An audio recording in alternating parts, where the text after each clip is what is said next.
Salut les amis, j'espère que vous allez bien et bienvenue une fois de plus sur une nouvelle vidéo. C'est toujours un plaisir pour moi de vous retrouver sur cette page YouTube pour parler de mix. Aujourd'hui, je reviens une fois de plus sur le sujet du mix de la batterie, étant donné que c'est l'un des éléments le plus important. Il est important que je fasse une répétition sur ce cas. Je ne dis pas que les autres instruments sont à négliger, mais qu'à cela ne tienne, lorsque vous ratez cette partie de mix, lorsque vous ratez cette plage fréquentielle, elle se fait entendre facilement, contrairement peut-être à la voix ou alors peut-être aux mélodies. Contrairement au kick et à la basse, lorsque vous ratez cette zone-là, laissez-moi vous dire que votre mix, ça ne sert vraiment à rien de continuer la production. La preuve, lorsque vous écoutez généralement votre morceau sur le téléphone ou à la télévision, il est difficile pour vous de percevoir le kick et le snare. A contrario d'autres instruments, vous pouvez l'écouter, notamment la voix, les autres instruments comme le piano, la guitare, c'est facile.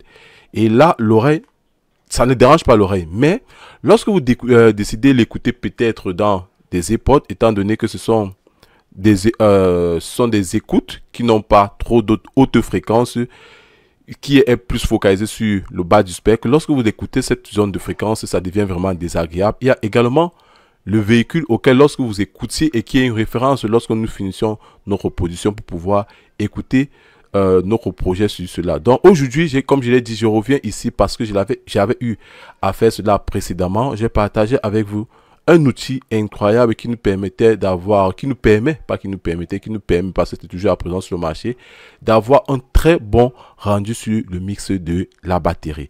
Aujourd'hui, nous allons le travailler de façon individuelle. Donc, je me suis dit, pourquoi ne pas partager quelques astuces très simples ici avec vous. J'ai 4 instruments, kick, snare, hi-hat et 808, parce que le kick et la basse partagent pratiquement les mêmes plages fréquentielles. Là, vous avez vu, il y a tous mes instruments. Nous allons faire une écoute avant et après. Et sur mon limiteur, c'est vrai que après cela, il y a des traitements qui doivent être faits. Mais jusqu'à présent, je sens que j'ai déjà quand même quelque chose de potable, quelque chose à distribuer. Mais qu'à cela n'était, il est important pour vous que vous écoutiez un avant et après. Avant de vous faire écouter cela, les gars, si vous êtes nouveau sur la chaîne, je vous invite à vous abonner, à partager, à commenter, à liker et surtout activer la cloche de notification. Je me suis rendu compte que la famille s'agrandit, mais il manque un truc. Vous ne réalisez pas sur mes vidéos. J'ai l'impression que vous n'activez pas cette fameuse cloche de notification. Elle vous permet d'entrer en possession des nouvelles vidéos qui vont sortir ou alors qui sortent déjà. Donc nous allons directement entrer dans le vif du sujet. Nous allons prendre le cas par cas. Je vais vous expliquer comment est-ce que je me suis pris pour pouvoir avoir un tel résultat. Je tiens ici à vous rappeler que on ne va pas être figé sur l'aspect entre guillemets du 1 plus 1 égale 2. Non, nous allons rester ici, nous allons travailler notre cerveau, nous allons toucher les effets lorsque nous allons quelque chose d'agréable à l'oreille sans toutefois se fier aux chiffres. On va dire que tiens, là c'est bon. Ça c'est la qualité d'un ingénieur son, celui-là qui a cette capacité vraiment à écouter la différence sur les instruments après avoir appliqué X ou Y effet. Donc je vais vous faire écouter cela.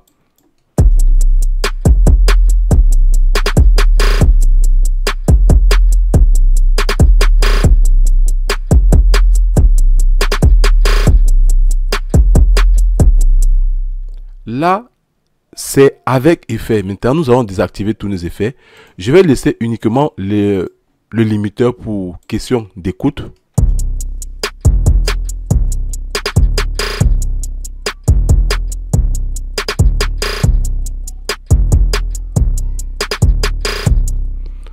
Sans vous mentir, moi particulièrement, c'est désagréable. Pour ceux qui écoutent avec le casque, j'ai l'impression que mon kick est noyé lorsque je les kick ici. La première des choses, quand vous faites un mix une fois de plus, c'est important de le rappeler parce que la répétition est la mère de l'enseignement. La première des choses, c'est le sample. Les gars, choisissez des samples de bonne qualité. C'est la première des choses. Choisissez le sample qui va avec le style de musique que vous êtes en train de faire. Parce que vous avez l'impression, vous pouvez partir prendre un sample d'un hip-hop alors que vous êtes en train de faire peut-être de l'afro. Donc ça ne va pas donner.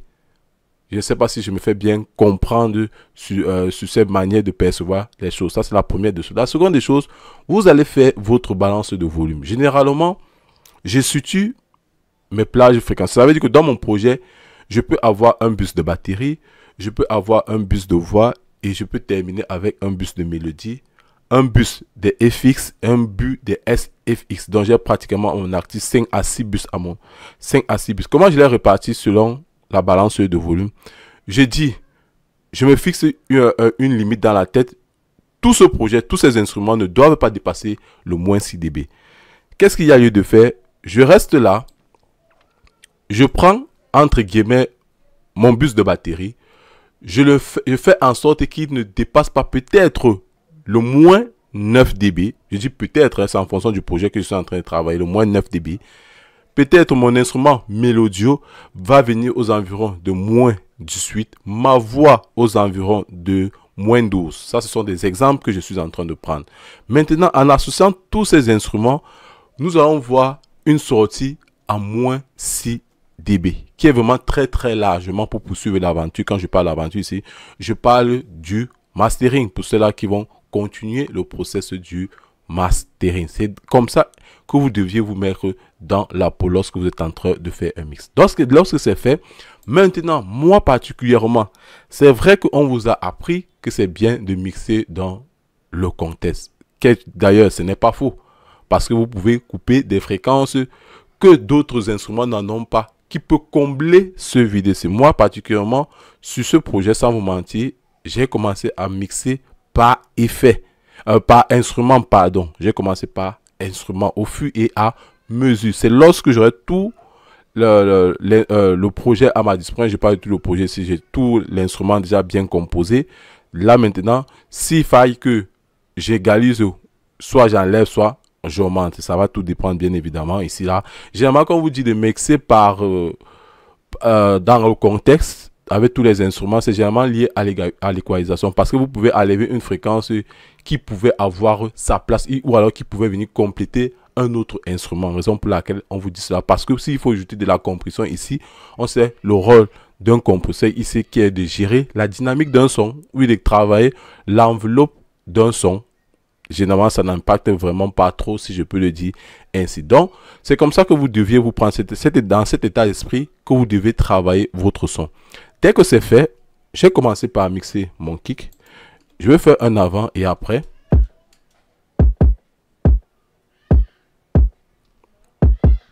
Ça, c'est avec effet, sans effet. Regardez mon vumètre. Toutes les manipulations que je vais faire dans cette vidéo, regardez mon vumètre avec effet, sans effet. Vous voyez, je me bats. Qu'il y ait effet ou pas, je dois rester sur cette zone de moins 15 dB. Ce sont des décisions qu'il faudrait prendre. Donc le volume ici ne doit pas venir nous tromper. Ce sont des manipulations qui font en sorte que vous soyez dans ce même timing. Si je le réajuste, je le mets à 0. Si je suis à moins 6, avec ou sans effet, ça ne va pas changer. Là, c'est juste la différence ici, c'est la balance de volume qui opère. Donc, je suis là juste pour trouver le bon timing. Ça, ça avait effet. Quelles sont les décisions qui ont été prises? Le Pultec, j'ai utilisé mon Pultec ici, là. La seule chose que j'ai eu à faire, j'ai fait un boost aux environs de 60 Hz. Que voici ici, un boost de 4 dB. Je n'ai pu toucher d'autres potas, hein, comme vous le constatez ici, je n'ai pu toucher d'autres potas. Et après, a suivi un autre EQ, moi particulièrement j'appelle ce genre d'EQ l'EQ graphique, si je peux le dire ainsi. C'est vrai qu'il y a plusieurs appellations, mais moi particulièrement je préfère me familiariser avec ce terme là pour que ça entre facilement graphique. Vous vous rendez compte que ici je suis à 30 dB. Lorsque je le fais comme ça, on constate, on a l'impression que j'ai trop creusé. Ça veut dire que quoi? Généralement, vous qui travaillez à 30 dB ici, lorsque vous faites ce genre de courbe comme ceci, vous avez l'impression que vous n'avez pas fait quelque chose, alors que vous êtes en train de gâter. Vous êtes en train de creuser certaines fréquences-là. Donc, faites très très attention. Et le conseil que je peux tout simplement vous demander, c'est de travailler avec moins 3. Ne vous fiez pas à ce que quand vous allez revenir à moins à 30 dB, vous allez voir ces légères courbes là, comme si vous n'avez rien fait, mais vous avez fait quelque chose d'énorme. Donc c'est vraiment très très important. Généralement, lorsqu'on rate notre mix, c'est généralement à la courbe de cette courbe, à cette manipulation, sans savoir, sans savoir, c'est généralement à cela. Qu'est-ce que la décision qui a été prise lorsque j'ai eu à faire ce boost dès le départ? J'ai ici géré je me suis mis ici à un EQ en mode compresseur, si je peux le dire. Et si j'ai utilisé ici un EQ dynamique, je n'ai pas utilisé ici un EQ sous forme spectrale, mais un EQ dynamique qui va se comporter à peu près comme un compresseur. Ici, j'ai atténué quelques dB ici qui me dérangeaient. Ici, j'ai fait un léger boost sur cette zone-là. Ça, c'est l'une des décisions qui a été prise. Et après, nous avons une saturation. Moi particulièrement, je ne vais pas vous mentir, je sature toujours. Comme la dernière fois, je vous avais montré sur le Arturia qui nous faisait avoir un bon résultat très très rapidement, parce qu'il y a également de la saturation, il y a de l'égalisation, il y a un clipper pour ceux qui ne le savent pas. Il y a pas mal d'effets, il y a également de la reverb dessus, donc je vous conseille vraiment vivement de regarder cette vidéo pour ceux-là qui ont raté cet épisode-là. J'ai mis de la saturation, bien évidemment. Tout ce que je fais ici, c'est à l'oreille. C'est à l'oreille. Maintenant, j'ai clippé mon signal. Ça, c'est des décisions qui ont été faites. Maintenant, en ce qui concerne le snare, nous allons écouter avant et après.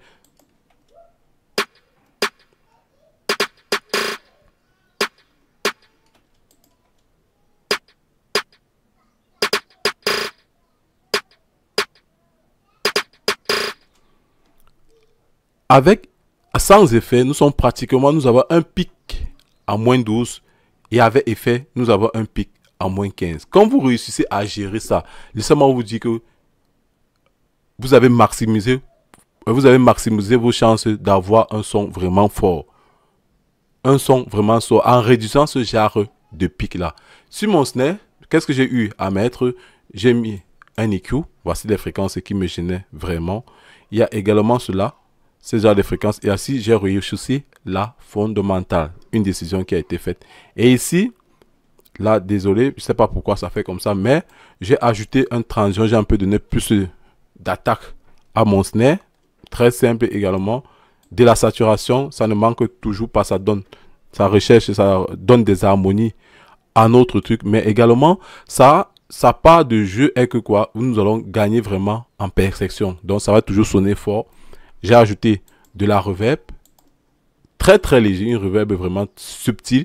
Je l'ai mis pratiquement ici à 9%. J'ai coupé les différentes fréquences ici. Et après, j'ai terminé avec mon clipper. Vous voyez compte que j'ai eu à ajouter mon clipper. Et ce pic est dû, une fois de plus, avec mon transition shape que voici ici. Donc, mon clipper est venu couper cela. Ça, c'est une décision qui a été également prise. Maintenant, sur mon hi-hat, qu'est-ce que j'ai eu à mettre? C'est une égalisation. J'enlève toujours les fréquences qui me gênent, un standard clip et une reverb pour pouvoir vraiment, la reverb ici va venir un peu adoucir la chose, malgré qu'il y ait l'EQ qui vient également. J'ai mis une EQ vraiment très drastique ici parce que cette fréquence me dérange, parce que j'ai pratiquement enlevé moins 12 dB, moins 12, moins 11 dB sur cette fréquence-là. Et sur ma basse, également, quelles sont les décisions qui ont été prises? Ouais, ma fameuse courbe sur ma basse, je vais revenir à 3. Vous vous rendez compte combien de dB j'ai enlevé? Aux environs de 20 Hz. Vous voyez cette courbe-là. Il y a également une ici à 50 Hz pour donner de la place, bien évidemment, à un kick. Malgré que ces deux instruments partagent les mêmes fréquences, mais je peux dire ici là que quand le kick joue et quand la basse joue, ça n'impacte vraiment pas grand-chose. Raison pour laquelle je ne suis pas passé par la technique du sidechain. Donc, il est vraiment très, très important que vous le sachiez. Maintenant, le plus important sur cela, je vais faire d'abord un avant et après. C'est cet effet qui fait vraiment la différence. Donc, nous allons écouter sans effet.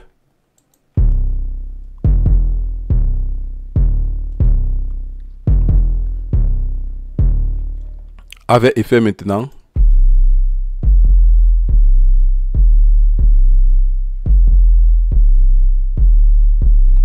Vous vous rendez compte maintenant, nous avons un son vraiment bien gros, si je peux le dire ainsi. Un son qui n'a pas de haute fréquence, mais bien gros, qui est vraiment assis sur le mix. Moi, particulièrement, je suis parti à la base de ce preset solid bass. Maintenant, j'ai eu à faire quelques réglages. Je n'ai plus touché grand chose. J'ai ajouté un peu de saturation. Et après, j'ai terminé avec un limiteur. Donc, nous allons écouter tout cela ensemble. Je vais d'abord muter cette partie.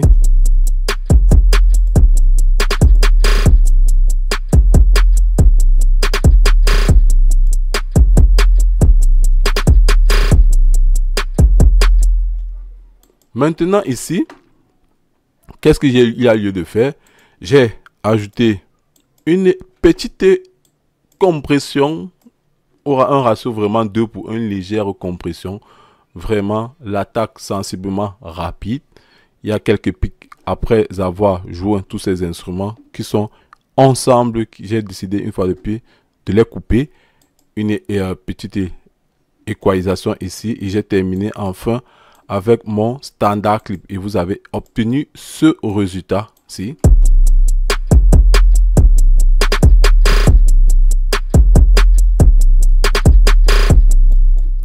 Pour ceux-là qui ont regardé cette vidéo du début à la fin, je voudrais partager ici avec vous un tips.